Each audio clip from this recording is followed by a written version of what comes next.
सुनिए, मेरा नाम रोहन है। क्या आप मुझे बता सकती हैं कि आप कंप्यूटर से कौन कौन सी सेवाएं प्रदान करती हैं?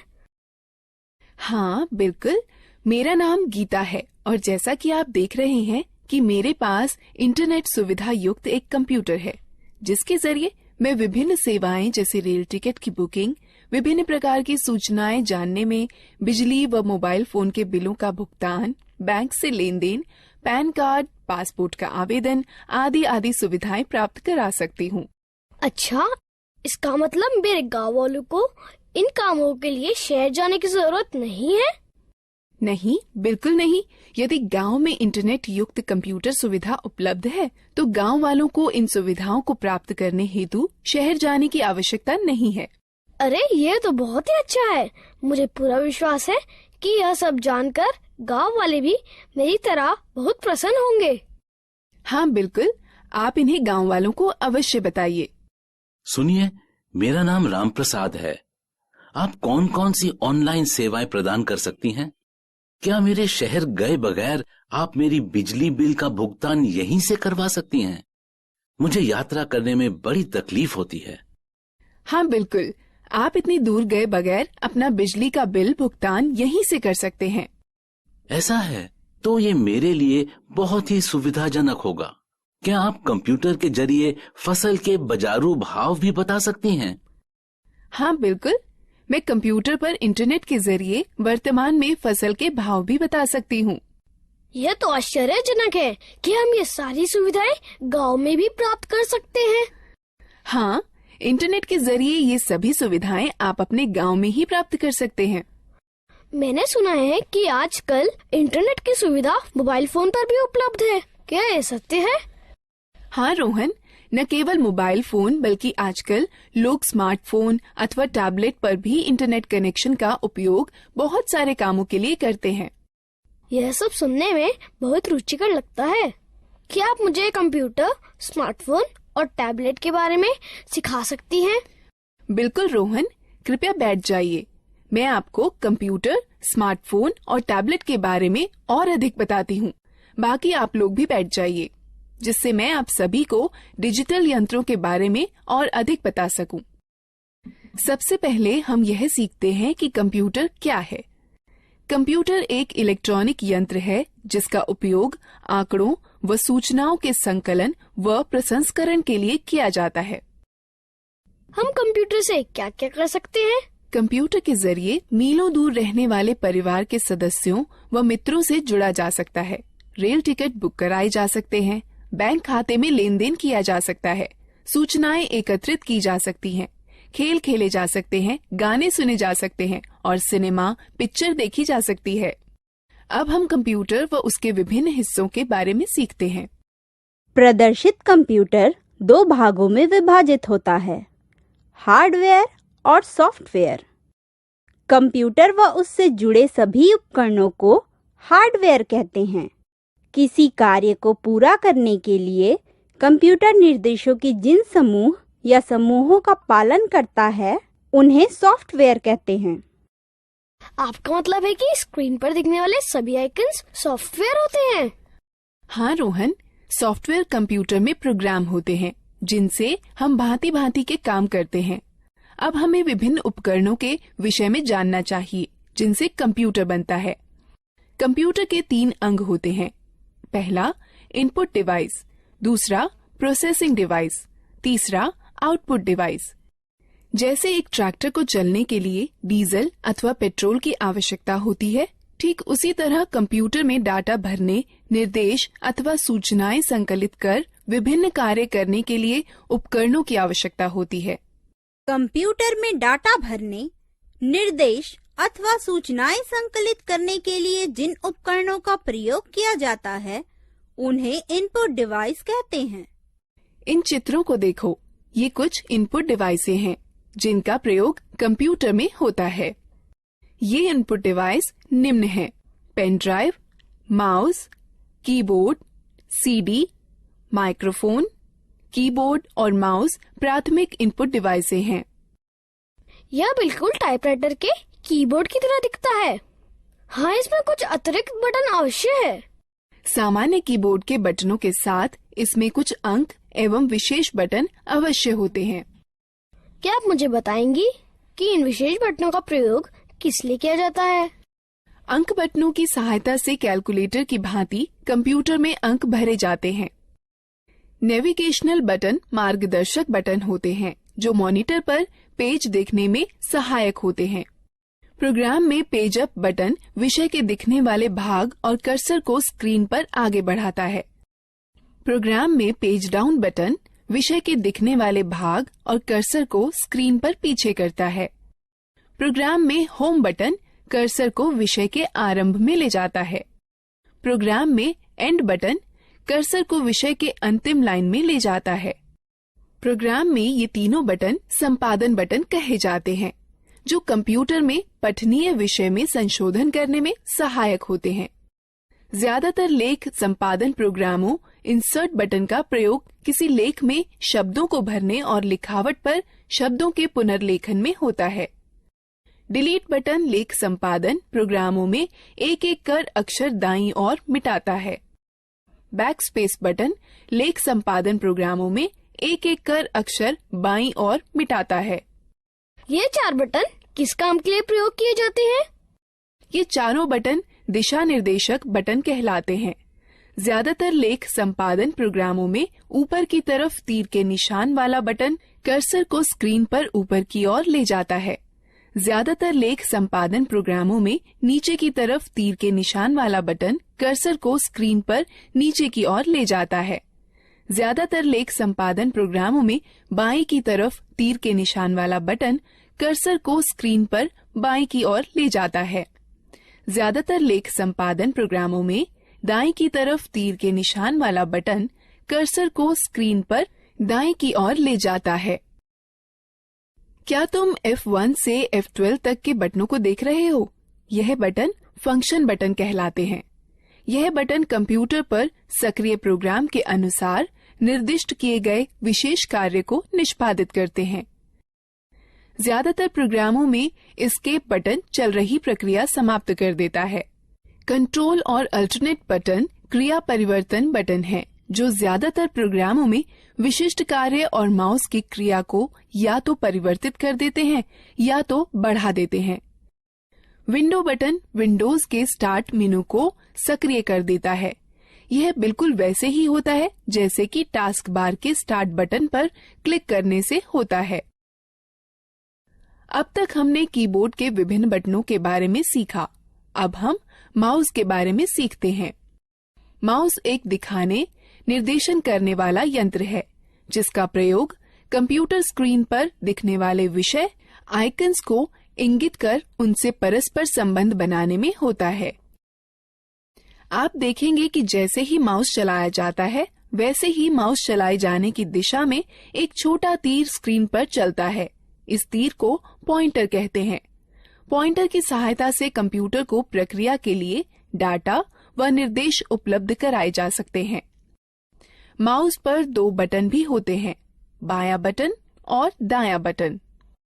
माउस के दोनों बटनों के बीच में एक घूमने वाला चक्का भी होता है जिसकी मदद से प्रलेख या डॉक्यूमेंट और वेब पेज पर आसानी से चला जा सकता है। ये माउस द्वारा किए जा सकने वाले कुछ कार्य हैं। माउस के बाएं बटन को एक बार दबाकर स्क्रीन पर किसी प्रोग्राम को चुना जा सकता है। माउस के बाएं बटन को लगातार 2 बार बिना किसी अंतराल के दबाकर क्लिक कर किसी प्रोग्राम के अंदर प्रवेश किया जा सकता है। माउस के दाएं बटन को दबाए जाने पर इंडेक्स मेनू खुलेगा। घूमने वाला चक्का स्क्रीन पर पेज को ऊपर नीचे खिसकाने में हमारी सहायता करता है। जिस तरह दानों से भूसी निकालने या गेहूं को पीसने में ग्राइंडिंग मिल एक प्रोसेसिंग मशीन की तरह काम करती है, उसी तरह कंप्यूटर में वह यंत्र जो डाटा संग्रहण और संरक्षण को नियंत्रित करते हैं वह प्रोसेसिंग डिवाइस कहलाते हैं। कंप्यूटर प्रोसेसर या सीपीयू प्रोसेस की जाती है, फिर कंप्यूटर की मेमोरी या आरएएम में संरक्षित की जाती है। जिस तरह अनाज और भूसे को अलग अलग करने वाला थ्रेशर एक आउटपुट मशीन है, उसी तरह कंप्यूटर के साथ परिणाम को दिखाने के लिए जो यंत्र प्रयोग में लाए जाते हैं उन्हें आउटपुट यंत्र कहते हैं। मॉनिटर एक बहुत ही सामान्य आउटपुट यंत्र है। मॉनिटर स्क्रीन है जिसका प्रयोग आउटपुट जैसे शब्दों, अंकों व चित्रों को देखने में होता है। मॉनिटर दो तरह के होते हैं, कैथोड रे ट्यूब और flat panel display. Printer computer से प्रसंस्कृत डाटा लेता है जिसे सॉफ्ट कॉपी कहते हैं और उसे छापकर निकालता है जिसे हार्ड कॉपी कहते हैं। कंप्यूटर पर दिखने वाले किसी चित्र या लेख को सॉफ्ट कॉपी कहते हैं तथा उसी के छपे हुए को हार्ड कॉपी कहते हैं। प्रिंटर तीन तरह के होते हैं, इंकजेट प्रिंटर, लेजर प्रिंटर और डॉट मैट्रिक्स प्रिंटर। स्पीकर एक आउटपुट यंत्र जिसके द्वारा हम आवाज सुनते हैं। स्पीकर के बिना हम गाने अथवा आवाज विषयों आदि को सुन नहीं सकते। हेडफोन कंप्यूटर से आवाज आउटपुट देता है। ये स्पीकर की तरह होते हैं किंतु इन्हें कानों पर पहना जाता है, इसलिए एक समय में केवल एक ही व्यक्ति आउटपुट सुन सकता है। प्रोजेक्टर एक आउटपुट यंत्र है जिससे किसी लेख या चित्र को समतल स्क्रीन पर दिखाया जाता है। अधिकतर प्रोजेक्टर का प्रयोग सम्मेलनों में या प्रस्तुतिकरण में होता है जिसके द्वारा प्रदर्शित होने वाले कई लोग एक साथ देख सकते हैं। अब तक हमने कई तरह की इनपुट प्रोसेसिंग व आउटपुट डिवाइसों के बारे में जाना है। अब हम लोग मजेदार गतिविधि में भाग लेंगे। दीदी, कंप्यूटर सारा डाटा कहाँ संचित करता है? जिस तरह तुम्हारा दिमाग बहुत सी आवश्यक चीजों को याद रखने में तुम्हारी मदद करता है, उसी तरह कंप्यूटर डाटा संचित करता है जिसे कंप्यूटर मेमोरी कहते हैं। कंप्यूटर की मेमोरी दो तरह की होती है, प्राथमिक अथवा मुख्य मेमोरी और द्वितीयक मेमोरी। मुख्य प्राथमिक मेमोरी बहुत तेज है, इसे रैम कहते हैं।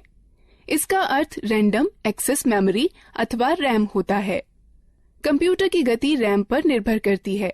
डाटा और निर्देश मुख्य मेमोरी में संचित रहते हैं, जहां से ये प्रोसेस कर रिजल्ट प्राप्त करने के लिए सीपीयू में पुनः प्राप्त किए जा सकते हैं। रैम वह मेमोरी होती है जहां सारे प्रोग्राम संचित किए जाते हैं। कंप्यूटर की गति रैम पर निर्भर होती है। कैश मेमोरी वह मेमोरी है जो रैम का अंग होती है और प्रोसेसर के बहुत पास होती है। इसका प्रयोग प्रोसेसिंग गति को सुधारने में किया जाता है। प्राथमिक मेमोरी सीमित होती है, इसलिए असीमित डाटा को सुरक्षित करने के लिए द्वितीयक मेमोरी का प्रयोग करते हैं। चूंकि कंप्यूटर द्वितीयक मेमोरी पर सुरक्षित डाटा को सीधे प्रोसेस नहीं कर सकता, अतः प्रोसेस करने के लिए पहले रैम पर उसकी नकल तैयार की जाती है। ये कुछ डिवाइस हैं जो द्वितीयक मेमोरी की तरह कार्य करती हैं, पेन ड्राइव, हार्ड डिस्क और डीवीडी। तो एक कंप्यूटर डाटा को अपनी मेमोरी में कैसे सुरक्षित करता है? कंप्यूटर सभी सूचनाएं केवल दो अंकों 0 और 1 में संचित करता है। एक अकेली बाइनरी डिजिट अर्थात 1 अथवा 1 0 को बिट कहते हैं। 8 बिट्स के ग्रुप को एक बाइट कहते हैं। इस सारणी को देखो, इसमें बिट्स और बाइट्स के बीच के संबंध को दिखाता है।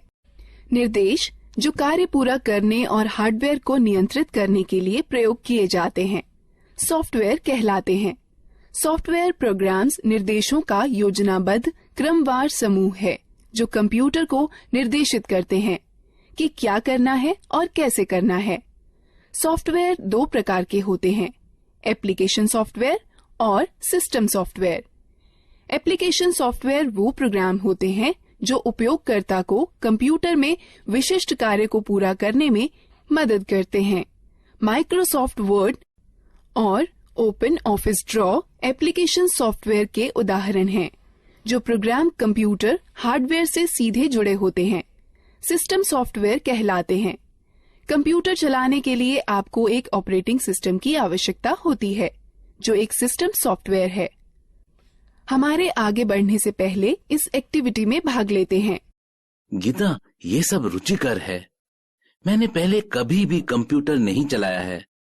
क्या तुम मुझे बता सकती हो कि कंप्यूटर कैसे स्थापित किया जाता है और कैसे चलाया जाता है? अवश्य चाचा, मैं सब कुछ समझा दूंगी। सबसे पहले मैं आपको कंप्यूटर के विभिन्न अंगों से परिचित कराती हूँ। यह मॉनिटर है। यह टेलीविजन की तरह है और इसकी स्क्रीन पर आउटपुट देखा जाता है। यह सिस्टम बॉक्स है। इसमें सेंट्रल प्रोसेसिंग यूनिट अर्थात सीपीयू होता है। यह सीपीयू ही कंप्यूटर का मुख्य दिमाग होता है। यह कीबोर्ड और माउस हैं। यह दोनों इनपुट डिवाइस हैं जिसके द्वारा कंप्यूटर में डाटा भरा जाता है। कंप्यूटर को जोड़ने के लिए सबसे पहले उसे मेज पर रखिए। तब सिस्टम बॉक्स के बगल में मॉनिटर रखिए। सिस्टम बॉक्स के पीछे का भाग देखिए। इसमें विभिन्न डिवाइसें जोड़ने के लिए खांचे बने हैं जिन्हें पोर्ट कहते हैं। अब इस तरह से मॉनिटर सिस्टम से जोड़ा जाता है। सिस्टम बॉक्स वीडियो पोर्ट को वीजीए पोर्ट कहते हैं। इससे मॉनिटर को जोड़ने वाले तार को वीजीए केबल कहते हैं। वीजीए केबल के एक सिरे को सिस्टम के वीजीए पोर्ट से तथा दूसरे को मॉनिटर से जोड़ा जाता है। कीबोर्ड दो प्रकार के कनेक्टर वाले होते हैं, PS2 कनेक्टर अथवा USB कनेक्टर। कीबोर्ड को कनेक्ट करने के लिए उसके कनेक्टर को सिस्टम के उपयुक्त पोर्ट में जोड़ा जाता है। माउस 3 प्रकार के कनेक्टर वाले होते हैं, PS2 कनेक्टर, USB कनेक्टर अथवा सीरियल कनेक्टर। माउस को कनेक्ट करने के लिए उसके कनेक्टर को सिस्टम के उपयुक्त पोर्ट में जोड़ा जाता है। उसी तरह यदि आप प्रिंटर को जोड़ना चाहते हैं तो उसके कनेक्टर, जो इन दो में से किसी एक प्रकार का हो सकता है, समानांतर पोर्ट अथवा USB पोर्ट को सिस्टम के उपयुक्त पोर्ट में जोड़ दें। अब हम कंप्यूटर को बिजली के मेन बोर्ड से कैसे जोड़ सकते हैं? कंप्यूटर 2 बिजली सप्लाई के तारों के साथ आता है। एक बिजली सप्लाई तार को सिस्टम यूनिट के बिजली सप्लाई प्लग में तथा दूसरे तार को मॉनिटर के पोर्ट से प्लग करें। उसके बाद दोनों तारों को बिजली के पोर्ट से या UPS से जोड़ें। क्या आप हमें दिखा सकती हैं कि कंप्यूटर को कैसे जोड़ते हैं? बिल्कुल। कंप्यूटर चालू करने के लिए निम्न कार्यवाहियों का अनुसरण करें। पहले सिस्टम यूनिट व मॉनिटर दोनों की बिजली सप्लाई चालू करें। तब सिस्टम यूनिट का पावर बटन दबाकर उसे चालू करें व मॉनिटर का पावर बटन दबाकर उसे चालू करें। अब कुछ क्षण इंतजार करें और देखें कि मॉनिटर पर डिस्प्ले आने लगा है। इसे बूट स्क्रीन कहते हैं। धीरे धीरे सभी सॉफ्टवेयर लोड हो जाएं तो कंप्यूटर प्रयोग के लिए तैयार है। धन्यवाद गीता। पहली बार न केवल कंप्यूटर को देखा है बल्कि उसे चालू करना भी सीखा है। हाँ, कंप्यूटर के विषय में यह सब बताने के लिए धन्यवाद दीदी। अब क्या आप हमें मोबाइल फोन व टैबलेट के बारे में भी बता देंगी? बिल्कुल रोहन, मैं तुम्हें सिखाऊंगी कि मोबाइल फोन व टैबलेट कैसे चलाते हैं। हाँ, मैं भी इन चीजों के बारे में सीखना चाहता हूँ। पहले हम मोबाइल फोन व टैबलेट के विभिन्न अंगों, कार्यों व उपयोगों के बारे में जानते हैं। जैसे आप जानते हैं कि बेसिक मोबाइल फोन एक ऐसा यंत्र है जिससे आप कॉल कर सकते हैं, कॉल प्राप्त कर सकते हैं व मैसेज लिखकर भेज सकते हैं व प्राप्त कर सकते हैं। आधुनिक मोबाइल फोनों में कई तरह की विशेषताएं होती हैं, जैसा कि इंटरनेट, खेल, कैमरा, वीडियो गेम और मार्ग निर्देशन प्रणाली। यह फोन स्मार्टफोन कहलाते हैं। कुछ मोबाइल फोनों में 2-2 सिम कार्ड एक साथ ही फिट हो जाते हैं। इन्हें डुअल सिम फोन कहते हैं। फोन के विभिन्न अंगों को देखें।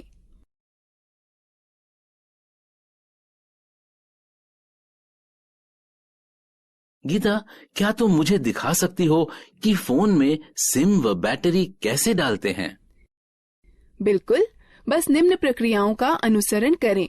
पहला, फोन को स्विच ऑफ कर दें और पीछे का कवर निकाल दें। उसके बाद फोन की बैटरी निकाल दें। तब सिम खांचे में सिम डाल दें।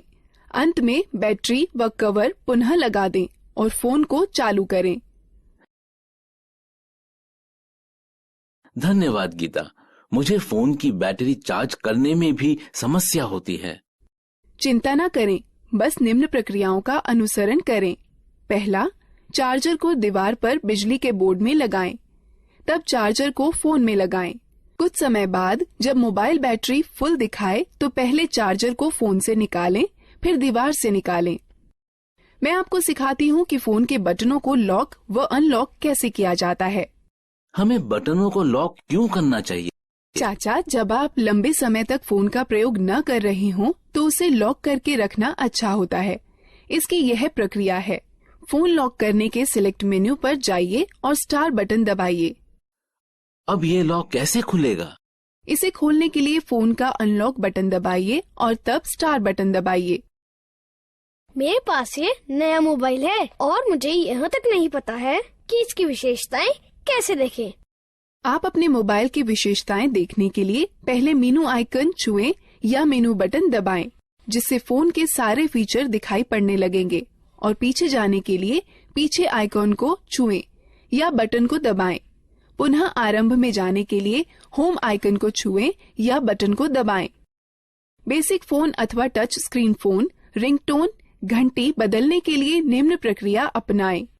बेसिक फोन के लिए पहले मेनू चुनें, फिर सेटिंग, तब टोन चुनें और फिर खिसक कर रिंगटोन पर जाएं। तब गैलरी खोलने के लिए खिसक कर गैलरी पर जाएं, जहां पर कई रिंगटोनों की सूची दिखाई देगी। अब आप अपनी इच्छा अनुसार टोन का चयन कर सकते हैं। टच स्क्रीन फोन रिंगटोन बदलने की प्रक्रिया। पहला, होम आइकन को छुएं, फिर मेनू आइकन को छुएं, फिर पर्सनलाइजेशन सेटिंग्स आइकन को छुएं, फिर सेटिंग आइकन को छुएं, फिर प्रोफाइल सेटिंग आइकन को छुएं। तब रिंगटोन या नोटिफिकेशन रिंगटोन आइकन को छुएं। तब रिंगटोन की सूची में खिसक कर अपनी इच्छानुसार रिंगटोन चुनें।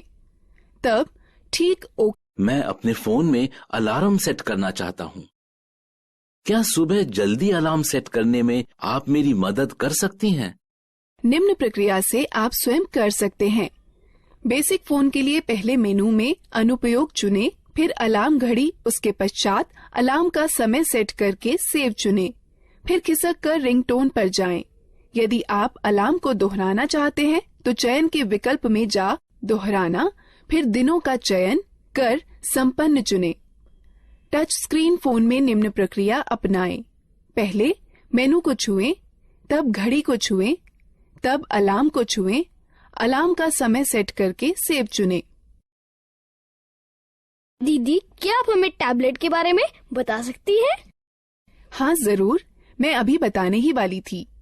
टैबलेट एक कॉम्पैक्ट डिवाइस है जो एक स्मार्टफोन अथवा एक लैपटॉप अथवा कंप्यूटर की तरह है।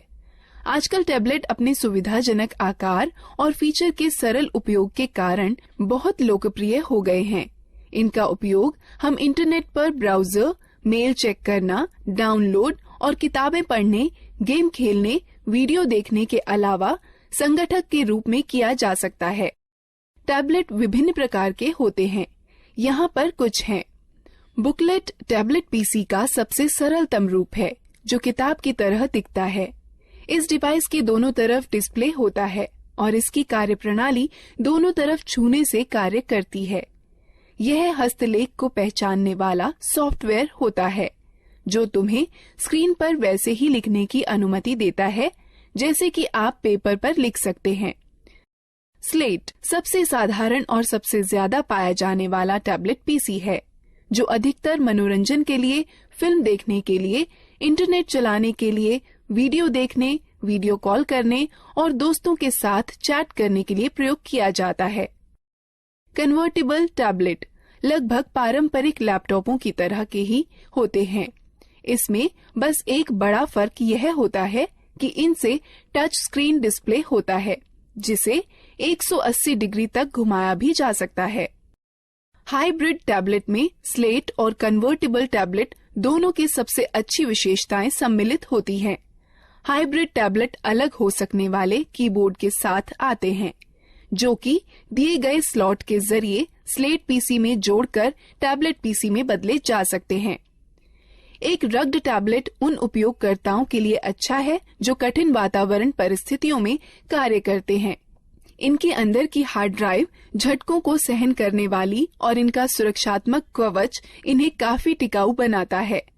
यह एक बात आपके लिए ध्यान में रखना अति आवश्यक है कि प्रथम बार इनका उपयोग करने से पूर्व इनकी बैटरी को कम से कम 6 से 7 घंटे चार्ज करना चाहिए, जब तक कि बैटरी पूर्ण रूप से चार्ज न हो जाए।